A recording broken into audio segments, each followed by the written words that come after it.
అసలా ఈ కాలంలో ప్యాకేజెస్ ఫుడ్ ఎక్కువైపోతున్నాయండి. ఎక్కడ చూసినా ఇవే కానీ మనం ఇచ్చిన అన్‌హెల్తీ ఫుడ్ వల్ల మనం సఫర్ అవ్వాలి.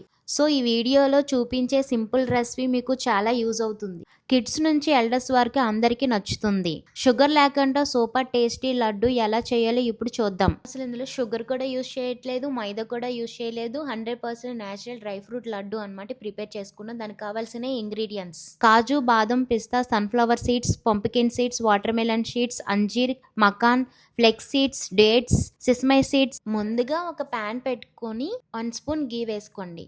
ఈ డ్రై ఫ్రూట్స్ అన్నిటిని మీడియం ఫ్లేమ్ లో మంచి అరోమా వచ్చే వరకు రోస్ట్ చేసుకోవాలి. నాకు అంజీరా అయితే చాలా టైం పట్టింది. మీరు మాత్రం చిన్న చిన్న పీసెస్ లా కట్ చేసుకొని రోస్ట్ చేసుకుంటే చాలా బాగుంటది. డేట్స్ ని సపరేట్ గా రోస్ట్ చేసుకుంటే పేస్ట్ లాగా తయారవుతుంది. చిన్న చిన్న పీసెస్ లాగా కట్ చేసుకుంటే ఈజీగా పేస్ట్ ఆర్ పాకం లాగా వస్తుంది. ఇవన్నీ కూల్ అయ్యే వరకు వెయిట్ చేసి తర్వాత మిక్సీ పట్టుకోవాలి. డ్రై ఫ్రూట్స్ అన్ని డేట్స్ సపరేట్ మిక్సీలో గ్రైండ్ చేసుకోవాలి. గ్రైండ్ చేసినప్పుడు నేనైతే రవ్వలాగా చేసుకున్నాను. మీరు కావాలనుకుంటే మెత్తగా పౌడర్ లాగా చేసుకోవచ్చు. ముందుగా మనం ఒక బౌల్లో డ్రై ఫ్రూట్ పౌడర్ వేసుకొని మనం ఆల్రెడీ ఖర్జూరం పేస్ట్ ని కొంచెం ఇలాచీ పౌడర్ వేసుకొని బాగా మిక్స్ చేసుకోవాలి. ఇప్పుడు వేసుకున్న మిశ్రమాన్ని బాగా ఉండలు లేకుండా కలుపుకోవాలి.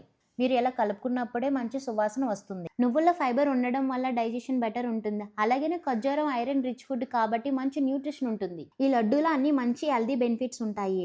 బోన్ హెల్త్ కి, డైజెషన్ హెల్త్ కి చాలా యూజ్ అవుతుంది. మనం ఈ లడ్డూలో మంచి హెల్తీ ఫ్యాట్స్ యూజ్ చేస్తున్నాం. సో నెక్స్ట్ టైం మీరు డ్రై ఫ్రూట్ లడ్డూని ఇంట్లోనే తయారు చేసుకోవచ్చు. మనం వాడే ఐటమ్స్ అన్ని కూడా చాలా మంచివే. సో మీ హెల్త్, మీ పిల్లల హెల్త్ ఇప్పుడు మీ చేతిలోనే ఉంది. ఈ వీడియో డ్రై ఫ్రూట్స్ అంటే బాగా ఇష్టమైన వాళ్ళకి షేర్ చేయండి.